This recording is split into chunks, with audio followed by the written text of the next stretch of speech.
Fiche 63, théorème de De Morgan. On va faire un petit rappel sur les contacts NO et NC, travail et repos. Donc sur la vidéo ici, j'ai deux boutons poussoirs. Hein. Donc voilà, hein, ce sont des boutons poussoirs. Pourquoi? Quand j'appuie, je pousse. Alors, petite information. Là, il est au repos, d'accord? Donc il est à 0. Si j'appuie, je le mets à 1. D'accord? J'appuie pas à 0, j'appuie 1. Alors maintenant, les contacts de dessous. Là, si vous regardez bien, on a le contact 1, 2 et le contact 3, 4, qui sont commandés en même temps par le poussoir qui est ici. D'accord? Donc maintenant, comment je sais qu'ils sont commandés? Regardez bien ici. Là, ça va sortir, je ne sais pas si vous le voyez. Donc là, ils sont à 1, ça veut dire que j'appuie sur le bouton poussoir, et là, ils sont à 0. Maintenant, on va voir quel état électrique ils ont quand ils sont à 0. Donc, je vous ai dessiné, entre guillemets, les schémas électriques de base. Donc, le contact 1, 2, normalement fermé. Alors, là, c'est la vue horizontale, et là, c'est la vue verticale. Alors, attention, on travaille de gauche à droite et de bas en haut. Alors, ici, comme on est en horizontal, si je veux le faire travailler, ça va être de bas en haut. Donc, le travail se fait dans ce sens-là, de bas vers le haut. Et là, si je suis sur l'horizontale, je travaille bien de gauche à droite. D'accord? Pareil pour celui-là. Donc là, je travaille de bas en haut. Là, il est normalement, je fais un petit truc, là, il est normalement ouvert. Ça veut dire que j'y touche pas quand il est au repos. Donc en horizontal et là en vertical. Alors maintenant, comment les dessiner? Si vous regardez bien, si je fais ça, là, si je fais une rotation, ben voilà, ça se dessine bien dans le même sens. Hein, d'accord? Donc quand il est en horizontal, il travaille bien de bas en haut. Et en vertical, toujours pareil, de gauche à droite. D'accord? Alors maintenant, si je fais rien, s'ils sont normalement au repos, donc normalement fermés au repos, normalement ouverts au repos, donc ici, il y a une continuité électrique et là, pas du tout. Donc je m'occupe du 1-2 qui est ici, d'accord? Je prends mon voltmètre, je me mets en position sonore pour que vous entendiez. Là, ça veut dire quoi? Que les fils se touchent. Hein. Donc si je fais ça, normalement, ça devrait sonner. Donc sur le 1-2, ça devrait sonner. Et sur le 3-4, ça ne devrait pas sonner si je n'appuie pas sur le bouton. Donc on va voir si c'est vrai. J'appuie donc ici, je viens ici. Et voilà. On est bien sur le 1-2, il sonne. Ça veut dire qu'il y a une continuité électrique. Et le 3-4, il ne se passe rien. Alors maintenant, si je les fais travailler, alors au moment où je vais les faire travailler, donc pour les faire travailler, on va, pour la simulation sur feuille, on met le petit triangle noir. Alors le triangle noir, ça veut dire quoi? Qu'il y a quelque chose ou quelqu'un qui appuie ici, d'accord? On appuie là. Donc là, ça veut dire qu'il y a une variable physique, ça peut être le doigt, ça peut être le vent, ça peut être la couleur, ça peut être ce que vous voulez, la température et quoi que ce soit, qui vient et qui met à 1 le contact normalement fermé. Alors, s'il le met à 1, est-ce que vous voyez qu'il s'ouvre? Donc ici, il y a un espace. Conclusion, les électrons ne peuvent plus passer. D'accord? Et là, pour le 3-4, cette fois-ci, j'ai appuyé dessus. Et là, ça va marcher. Alors, il faudrait que j'appuie en même temps et que je vienne mesurer avec les... Alors, je ne sais pas si je vais y arriver. Alors, tout à l'heure, ça sonnait. Maintenant que j'appuie, vous voyez bien, là, il a 1. J'appuie avec mon index. Et je viens ici. Et ça ne sonne pas. D'accord? Cette fois-ci, je viens ici. Alors, théoriquement, ça devrait sonner. Le problème, c'est que c'est très difficile. Est-ce que vous voyez la difficulté que... Alors, je viens, j'appuie là. Et là, ça appuie. D'accord? Donc, le 3-4, quand j'appuie dessus, il se ferme. Donc, il laisse bien passer le courant. Alors, petite subtilité, au lieu de me casser la tête avec tout ça. Ici, nouvelle technologie. Vous regardez bien, vous avez un petit loquet ici. Vous déloquez, le bouton poussoir s'en va. Et je vais mettre un bouton tournant. Alors, le bouton tournant, je cherche la petite flèche, je le positionne. Et pareil, rappelez-vous, ici, je suis à gauche, c'est qu'il est au repos. Donc, je suis ici, parce que je l'ai mis comme ça. Donc, je suis au repos. S'il est au repos, les contacts ne sont pas activés. Donc, s'ils ne sont pas activés, c'est bon, ça marche comme tout à l'heure. Hein. Donc là, 3-4, ça ne sonne pas. Décidément. Et 1-2, ça sonne. Maintenant que je suis à gauche, là je suis bien là, à gauche. Maintenant, je vais le mettre à droite. Et bien, cette fois-ci, il travaille. Donc, je ne vais pas vous les faire sonner, hein, vous avez compris. Hein. Donc là, c'est quand les boutons sont de position. Si vous regardez la barre blanche, ici, vous savez qu'il est à gauche, c'est qu'il est au repos. Et quand il est à droite, ça veut dire qu'il est au travail. Gauche-droite. Maintenant, vous allez me dire, mais monsieur, que si c'est à l'horizontale, ben, qu'à cela ne tienne. À l'horizontale, je le mets comme ça. S'il est en bas, il est au repos. Et s'il est en haut, il est au travail. D'accord? Donc au repos, les contacts ne sont pas enfoncés. Au travail, les contacts sont enfoncés. Repos, travail. Pour plus d'explications, il faudra aller voir la fiche 98. Donc pour aborder le théorème de De Morgan, je fais un petit schéma simple. Hein. Ici, si je donne l'équation de H1, donc H1 égale quoi? Eh ben, l'équation logique me dit qu'est-ce qu'il faut faire pour qu'elle soit allumée. Eh ben, S1, il ne faut surtout pas que j'appuie dessus. Donc ne pas appuyer dessus, ça sera S1 barre. D'accord? Si je n'appuie pas sur S1, ma lampe, elle s'allume. Est-ce que c'est vrai? Si j'appuie pas dessus, elle s'allume. On est d'accord? Pour H2 ici, bah, l'équation logique me donne les conditions pour que mon récepteur H2 se mette à 1. 1 logique, 1 physique, et 1 électrique ici. Hein, d'accord? Donc ici, qu'est-ce qu'il faut que je fasse? Bah, il faut que j'appuie. Hein? Pour appuyer, il faut le petit triangle noir, il faut que ça se touche. Est-ce que vous comprenez? Là, quand ça se touche, ben, le potentiel, il peut se propager. Donc, voilà, si je mets 25 volts ici, les 25 volts se propagent. Attention, j'ai pas dit circule. Se propage, c'est une onde. Donc ici, H2 égale S2. Donc, pour allumer, pour mettre à 1 la lampe H2, il faut appuyer sur S2. Pour mettre H1 à 1, pour allumer la lampe H1 ou le voyant H1, il faut ne pas appuyer. Ne pas appuyer. Barre. Donc ça se lit ça. H1 égale S1 barre. D'accord? Donc pour rappel, ben, on l'a là. Hein. S1 égale A. Donc c'est la même chose. Hein. Voilà, on a un contact, une lampe ici, une sortie. Et là c'est l'entrée A. Voilà. Donc S1 égale A. Et là S1 égale A barre. Alors petite subtilité, on avait bien évidemment vu le OU et le E. Et avec ces quatre-là, on va pouvoir fabriquer l'anande et la NOR, deux autres de plus. Les autres, inhibition, NOR, XOR, excusez-moi, le OU exclusif et l'identité, ça ne nous intéresse pas pour le moment. D'accord? Donc 1, 2, 3, 4, l'anande et la NOR. Donc l'anande, c'est la non-OU et la NOR, c'est la non-E, on verra. Donc on va expliquer la première équation du théorème de De Morgan. Là, on a une fonction OU qu'on a barrée. Et on s'aperçoit que ça fait A bar et B bar. On va voir pourquoi. Donc un petit approfondissement, on va en attaquer. Alors ici, ne pas appuyer. Maintenant, si je fais H1 égale S1 bar, ça veut dire ici. Ça veut dire quoi? Que H1 égale à 1. Si je n'appuie pas, c'est 0. Rappelez-vous, hein, le bouton poussoir. Hein. Donc le bouton poussoir, ici c'est un 1, 2. Donc là, il ne faut pas que j'appuie pour avoir la continuité électrique. Alors ici, ça n'a pas de sens. 1 égale 0, c'est stupidissime au plus haut point. Mais attention, c'est S1 bar. Donc je vais mettre ma barre. Alors, le 0 bar, ben, il se transforme en 1, tout simplement. D'accord?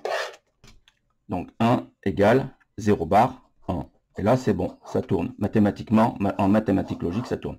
Ici, pour S2, ben, qu'est-ce qu'il faut faire? Ben, il faut faire que H2 soit égal à S1. Cette fois-ci, il faut que j'appuie dessus. Hein. Si j'appuie pas dessus, ça marchera pas. Donc là, si j'appuie pas, le potentiel se propage pas de 3 à 4. Et si j'appuie dessus, il se propage de 3 à 4. Donc ici, si j'appuie sur S1, hein, à ce moment-là, c'est égal à 1. D'accord? Voilà. Là, j'ai mis S1, en réalité, c'est S2. Hein. D'accord? Alors, un nouveau schéma pour que vous compreniez. Ici, j'ai un seul bouton poussoir qui commande deux contacts. C'est le cas ici. J'ai bien un seul bouton poussoir qui commande deux contacts, un NO et un NC. Donc ici, on s'aperçoit de quoi si je tire l'équation de H1? Ben, H1 égale S, d'accord? Et H2 égale S bar. C'est bon? Alors, qu'est-ce qu'il faut comprendre? Eh bien que si moi j'appuie sur S ici, à ce moment-là, H1 va s'allumer et H2 va s'éteindre. D'accord? Et si je n'appuie pas, ben H2 reste allumé. D'accord? De Morgan, qu'est-ce qu'il dit? Ben, on s'aperçoit que H1 est l'opposé de H2. Et on peut dire que H1 est le complément de H2 ou vice-versa. Si je fais vite fait la table de vérité, ici S, il a deux positions. de position, soit la position 0, soit la position 1. Si j'appuie pas sur S, H1, il vaut 0, d'accord? Par contre, H2, il vaut 1, d'accord? Et si j'appuie sur S, H1, il vaut 1, et l'autre vaut 0. On remarque bien qu'elles sont complémentées. Quand l'une vaut 0, l'autre vaut 1. Alors, De Morgan, qu'est-ce qu'il dit? Bon, on peut le marquer, ça. On peut dire que H1 égale H1 bar. H1 égale H2 bar, on va marquer. On va voir si c'est vrai. H2 bar, ça veut dire quoi? Qu'il faudrait que je barre H2. Donc, je sais que H2 égale à S bar. Le voilà, d'accord? Alors, si je fais ça, donc je reprends. H2, il est bien égal à S bar. H2 égale à S bar. Si je rajoute une barre, ça me fait bar bar. D'accord? Cette barre-là, c'est celle-là. La première barre, celle qui était ici, c'était celle qui était là. Donc bar bar. Et bar bar, ça fait S. On voit bien que H1 égale S. D'accord? Là, on a complémenté H2. Maintenant, je peux faire la même chose pour me dire, bah, tiens, H2 par rapport à H1, c'est quoi? Ben, on peut dire que H2 est égal à H1 bar. H2 fonctionne à l'inverse de H1. Ben, ici, H1 est égal à quoi? À S. Ouais, mais il y a une barre. Donc S bar. Donc on retombe bien sur cette équation-là. D'accord? Donc en gros, 0 bar, ça fait 1. 1 bar, ça fait 0. Ça, c'est très important à comprendre. Alors, ça, c'est de la logique combinatoire. Hein, d'accord? Le complément de 0, c'est 1. Et le complément de 1, c'est 0. Ensuite, ici, c'est vous appuyez ou vous appuyez pas. Donc là, j'appuie pas, ça fait 1. Excusez-moi, j'appuie pas, ça fait 0 pour H1 et 1, pour H2. Et puis là, j'appuie pas pour H1. Excusez-moi, j'étais pas sur la bonne colonne. J'appuie pas pour S0. Si j'appuie pas pour S, j'appuie pas sur S, ça me fait H1 égale 0, puis l'autre 1. Et j'appuie sur S. H1 égale 1 et l'autre 0. D'accord? Voilà. Donc tout à l'heure, on a vu le complément de 0 et de 1. Là, on va voir le complément de l'opération OU. Maintenant, si je regarde bien, ça c'est H1 égale quoi? Ben, j'ai deux branches. Ça me fait A ou B. Donc j'ai repris tout simplement cette équation-là. D'accord? Et je vais le barrer. Donc H est égal à A ou B. Maintenant, si je fais la table de vérité de ça, ben, vite fait. Donc j'ai deux variables d'entrée. Ici A et la B. Ma variable de sortie, H1. Alors, je fais une autre, voilà. Alors, là, c'est 0, 1, 0, 1. Il y a 4 états. On verra ça sur la fiche 1. Voilà. Là, ça sera 0, 0, 1, 1. Maintenant, j'appuie pas. Alors, ça fait 0. Et tout le reste, ça fait 1. D'accord? Si je cherche le complément à H1, c'est-à-dire une lampe qui va faire l'inverse de H1, on va l'appeler, par exemple, H2, qui fait l'inverse de H1. Donc, je vais marquer H1 bar. Donc, H1 bar, je sais que H1, il est égal à A ou B, A plus B, et je mets ma barre ici. Donc, il faut que je mette ma barre sur la totalité ici. Donc, De Morgan, qu'est-ce qu'il a dit? Eh bien, que la barre, elle va se distribuer. Ça va me faire A bar, ou bar, B bar. Donc, ça, c'était des contacts normalement ouverts ici. Et là, ils vont se transformer en contacts normalement fermés. Mais le OU, on a vu que le complément de 0, c'était 1. Le complément de 1, c'était 0. Maintenant, le complément du OU, eh ben, c'est la multiplication, c'est le et. D'accord? Et le complément de la multiplication, c'est le OU. Voilà. Voilà le résumé. D'accord? Conclusion, ben ça va me faire A bar et B bar. Je fais moi vite fait mon schéma, voir si c'est vrai. Tac, tac, tac, tac, tac, tac. Donc, et ça veut dire qu'ils sont en série. Je mets mon A, je mets mon B, et j'attaque mon H2. Alors, mon H2, excusez-moi. Alors maintenant, je vais rajouter ici mon H2. Théoriquement, ça devrait faire l'inverse. C'est-à-dire que si j'appuie pas, j'appuie pas. J'appuie pas sur ce schéma-là. Que fait mon H2? Ben, il est allumé. Ça me fait 1. Maintenant, si j'appuie sur un des deux, n'importe lequel, d'accord? Si j'appuie sur B, là, clac, ça s'ouvre. Je ne peux pas propager mon potentiel, puisqu'il est ouvert, d'accord? Ben, ça fait 0. J'appuie sur A, mais pas sur B, pareil. Donc là, il est ouvert, ça me fait 0. Et j'appuie sur les deux, là, sur A et B, ben, qu'est-ce que fait H2? Ben, si j'appuie sur 1, ça fait 0. Est-ce que vous voyez qu'ici, dans le résultat, 0, 1, 1, 0, 1, 0, 1, 0, ils sont complémentaires. Quand l'un dit 0, l'autre dit 1, dit l'inverse, dit son complément. Donc voilà, ça marche. Conclusion, ici, quand on a un OU, le complément du OU, c'est un et, d'accord? Et bien évidemment, ça s'accompagne des compléments des contacts. Donc là, cette fois-ci, on va faire avec le et on va voir si ça donne ça ou pas. Donc là, ben, qu'est-ce que je viens de faire? Je viens de faire H1 égale A et B, puisqu'ils sont en série, on est d'accord? Maintenant, je vais essayer de trouver. Alors, vite fait, je remplis la table de vérité. Hein. Normalement, fiche 60, vous l'avez. Hein. J'appuie pas, ça me fait j'appuie pas, H1 égale 0. J'appuie sur B, mais pas sur A, bah, ça passe pas, d'accord? J'appuie sur B, mais pas sur A, le potentiel ne peut pas se propager, ça me fait toujours 0. Maintenant, j'appuie sur A, mais pas sur B, donc j'appuie sur A, mais pas sur B, ça me fait toujours 0. Et j'appuie sur les deux, à ce moment-là, ça fait 1. Maintenant, est-ce que je peux trouver une lampe H2 qui fait le fonctionnement inverse? Eh bien, c'est pas compliqué. Je veux que H2 soit égal à l'inverse de H1. Donc, inverse ou complément de H1, je mets H1 bar. Donc, mon H1, c'était A et B. Je mets ma barre. Et le théorème de De Morgan, qu'est-ce qu'il me dit? Il me dit que je complémente tout le monde. Ça me fait A bar, et bar, B bar. Je continue. A bar. Le et barré, ça devient un ou, c'est ce qu'on a vu tout à l'heure. Et puis le B bar. Voilà. Alors, il me dit, voilà, si tu veux trouver le complément, l'opposé, ben, H2, ça sera égal à ça. Donc, on va faire cette équation, vite fait. Donc là, ça me fait du normalement fermé, c'est du A. Là, ça me fait du normalement fermé, c'est du B. Attention, il y a certains auteurs, ils mettent A bar. C'est stupide, parce qu'on voit bien que c'est un contact normalement fermé. D'accord? Voilà, je ferme. Alors, le OU, ah ouais, j'ai un, c'est en parallèle. Et puis là, je vais attaquer mon H2. Et maintenant, je vais vérifier ma table de vérité. J'appuie pas. Est-ce que vous voyez que le potentiel peut se propager par là ou par là? Ça veut dire que si je n'appuie sur aucun des deux, 0, 0, eh bien ici, j'ai 1. J'appuie sur B, mais j'ai pas appuyé sur A. Donc si j'appuie sur B, le potentiel, il est stoppé de ce côté-là, sur cette branche-là. Mais attention, il peut se propager par cette branche-là. Donc il peut se propager par cette branche-là grâce au fait que je n'ai pas appuyé sur A. D'accord? Et bien ça me fait 1. D'accord? Notez au passage que là, ça commence à se ressembler. On va voir jusqu'au bout si c'est vraiment l'opposé, si c'est vraiment le complément. Alors maintenant, j'appuie sur A, mais j'appuie pas sur B. Alors si j'appuie sur A, ici, il va s'ouvrir, mais j'ai pas appuyé sur B. Conclusion, le potentiel va pouvoir se propager par là. Donc le potentiel haut, il se retrouve ici, le potentiel bas se retrouve ici. Attention, là j'ai ma phase, là j'ai mon neutre. Généralement, mes phases neutres. On peut mettre phase si ce sont deux phases différentes, bien évidemment. Donc ici, j'appuie sur A, mais pas sur B. Eh bien, ça me fait 1. Maintenant, j'appuie sur les deux en même temps.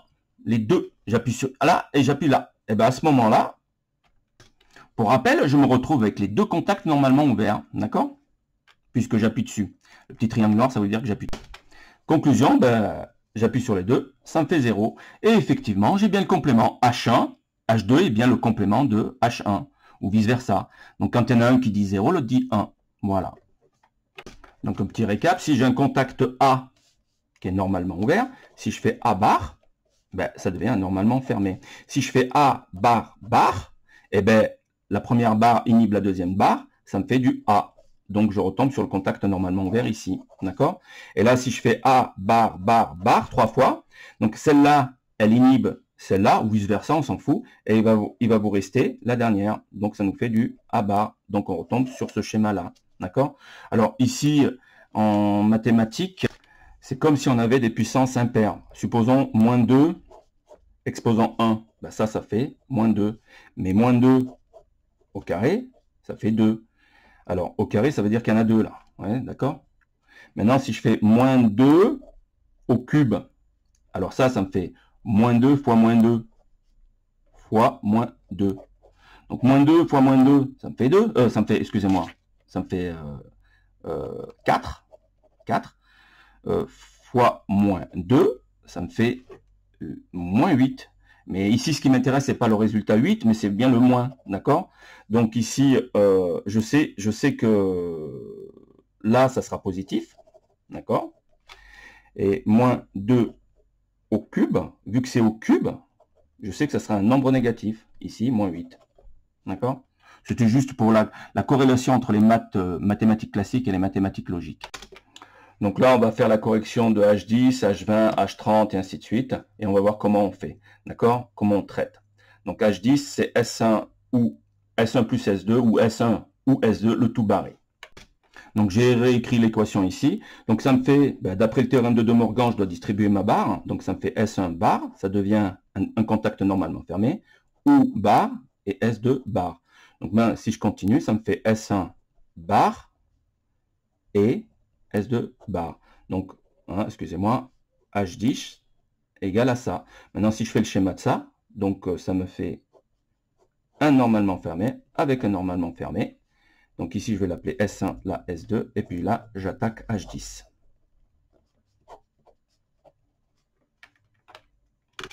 Donc H20 est égal à S1 bar, ou ici tout de suite, H20 égale quoi? Eh bien, en direct, ça me fait S3 bar, et bar, ça me fait un OU, S4 bar. Maintenant, si je fais le schéma de ça, j'ai un OU, ça veut dire que c'est en parallèle, ça me fait S3 bar en parallèle avec S4. D'accord? Et là, j'attaque mon H20. Donc ici, je vais marquer S3. Et là, S4. Attention, il ne faut pas mettre la barre sur les contacts. Dans l'équation, oui, pour spécifier que c'est un contact normalement fermé. Quand on voit S3 bar, ça veut dire que c'est un contact normalement fermé. D'accord? Donc pour H30, on a H30 égale quoi? A ou B ou C bar, le tout barré. Alors C bar, c'est un contact normalement fermé, mais on va voir comment ça va se transformer. Donc j'applique le théorème de De Morgan. H30, on me dit, voilà, cette barre-là, il faut que je la distribue, parce que faire le schéma de ça, c'est très difficile. Donc je vais faire distribution de cette barre-là. La barre principale, je vais la distribuer. Alors ça me fait du A bar, ou bar, B bar, ou C bar, c'est cette barre-là, plus la barre du dessus, donc barre bar. D'accord? Maintenant, si je continue, ça me fait du A bar. Le OU bar, ça fait un E. B bar. J'ai oublié, ici, il y avait une barre. Il fallait distribuer à tout le monde. Voilà. Donc là, ça me fait un E. Et C bar bar, comme on a, le C bar bar, ça me fait du C. D'accord? Maintenant, le schéma de ça, ça me donne ça. Donc, tac, tac, tac. Donc, ils sont en série les uns par rapport aux autres, puisqu'il y a une multiplication. Donc, ici, je vais marquer A, là, je vais marquer B, et là, je vais marquer C. Et puis, bien évidemment, ici, H30. Pour H40, on a H40 égale S et D et G bar, le tout barré. D'accord? Pareil, on redistribue, toujours la même méthodologie. Ça nous fait du S bar, E bar, D bar, E1 et G bar bar. Maintenant, j'applique, ça me fait du S bar, du OU, du D bar, du OU, et G bar bar, ça fait G. D'accord? Maintenant, si je fais le schéma de H40, le schéma de H40, ça me fait ça. Donc, j'ai deux OU. Deux OU, ça veut dire deux entre-doigts. Deux entre-doigts, ça me fait trois branches. D'accord? Alors, première branche, il y a S. Deuxième branche, il y a D. Et troisième branche, il y a G. D'accord? Donc ici, S, D et G. D'accord? Bien évidemment, je referme tout et j'attaque mon H40. Donc ici, je suis bien en parallèle. Ce sont bien des normalement fermés pour S et D. Et puis G, c'est un normalement ouvert. Un petit peu H, voilà. Alors là, on ne fait pas l'étape de vérité, on verra ça plus tard. D'accord?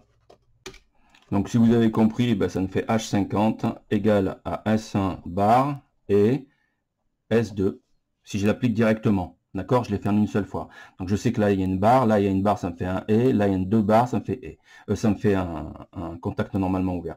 Maintenant, si je fais ça, le schéma de ça, ça me fait S1 et S2, et là, ça me donne du H50. D'accord? Alors là, il y a S1, là, il y a S2. N'oubliez pas que le E est commutatif. Je peux, moi, si je le souhaite, faire S2, et puis ici, S1, ça revient strictement au même. D'accord? Donc ici, je mets un S1 ici, puis celui-là, S2. D'accord?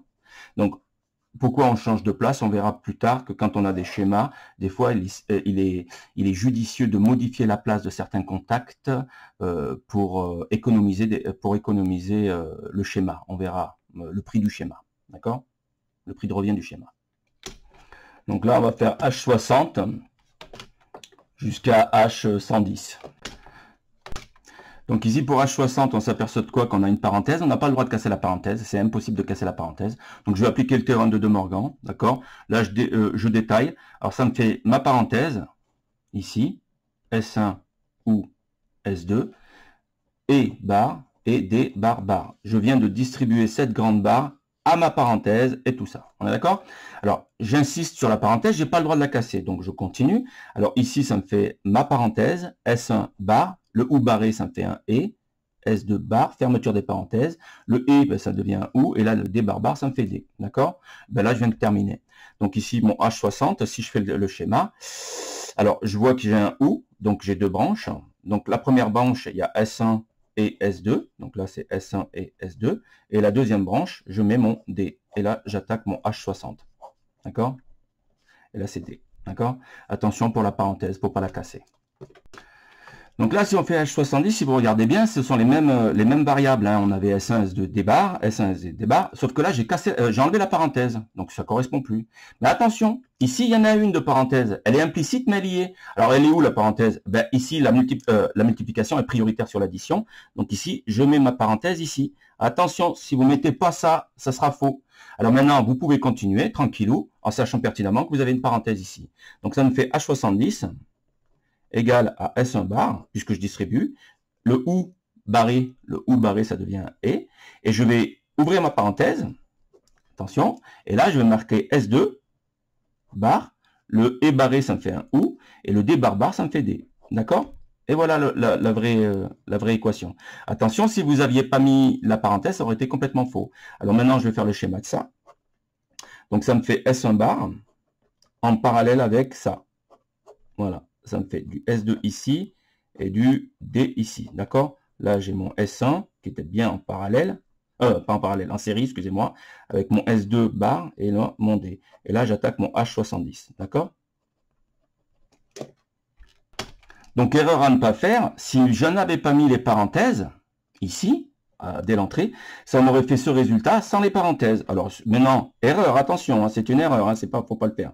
Donc, vous auriez marqué que c'était S1 bar et S2 bar ou D, d'accord?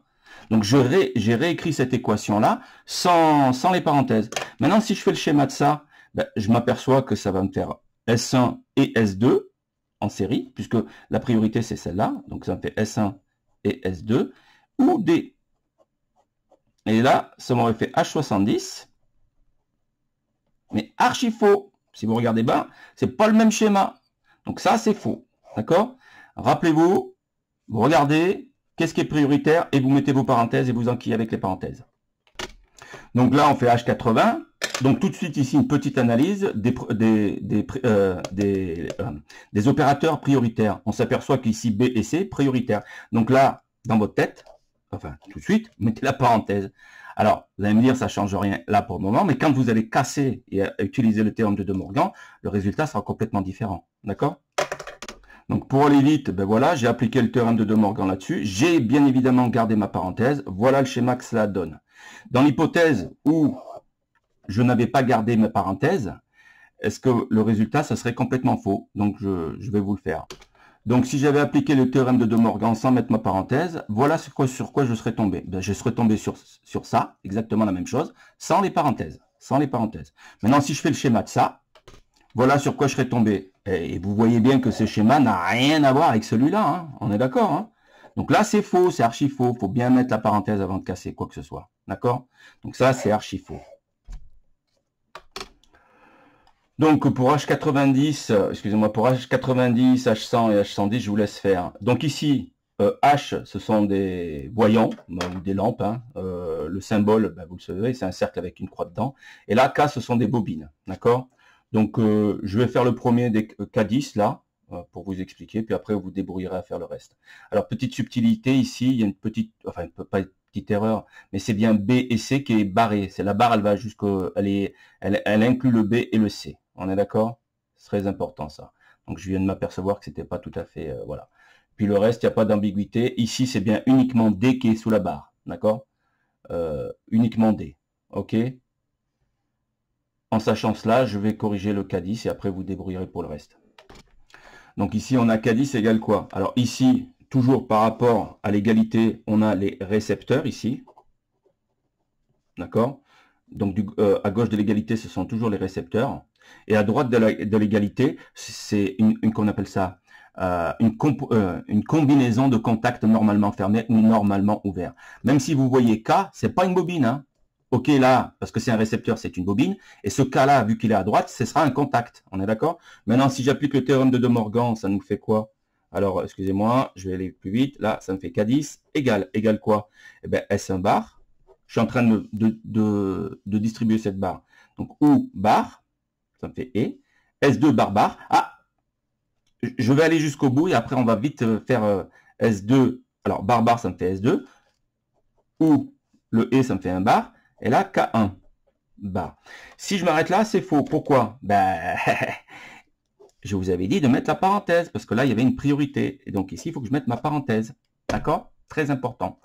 Donc ici, il faut bien vous regarder quelles sont les opérations qui sont prioritaires, mettre les parenthèses et traîner les parenthèses jusqu'au bout. Maintenant, si vous faites le schéma de ça nous fait S1 ici, en série avec ce pavé-là. Et ce pavé-là, on a un OU au milieu. Donc ça nous fait S2 là-haut et K1 bar ici. D'accord? Donc ici, on marque S2, là, on marque K1, et tout ça, ça attaque K10. D'accord? K10, c'est une bobine. Alors, pourquoi c'est une bobine? Parce qu'il y a la lettre K. Ça aurait été un voyant si ça avait été la lettre H. D'accord? Ben, je vais vous faire le K30. Hein. Les autres, vous le ferez, mais le K30, on va le faire ensemble. Donc voilà. Donc ici, la première chose qu'il faut voir, c'est regarder quelles sont les opérations qui sont prioritaires. On voit bien que ici, ben, ça, il ne faudra pas que je le casse. Hein. Donc ça me fait ça. Je ne peux pas le casser. Et puis j'enquille. Donc ici, ça me fait A bar. Et, parenthèse, B bar, ou C bar, fermeture des parenthèses, et K3 bar. Maintenant, si je fais le schéma de ça me fait A bar, et il y a ça. Donc là, c'était mon A, là, c'était mon B, il est en OU, ça veut dire qu'il est en parallèle avec C. Je ferme ma parenthèse. Attention, mon A, il est en série avec ma parenthèse. Ça, c'est ma parenthèse, et bien série. D'accord, là. Je continue. Là, c'est en série. Avec quoi? Avec K3 bar. Avec K3, excusez-moi. Et là, maintenant, si je fais ça, bah, tout ça, c'est égal à quoi? À K30. Donc, potentiel haut, potentiel bas. Maintenant, on pourra vérifier avec l'étape de vérité que K30 correspond bien au complément.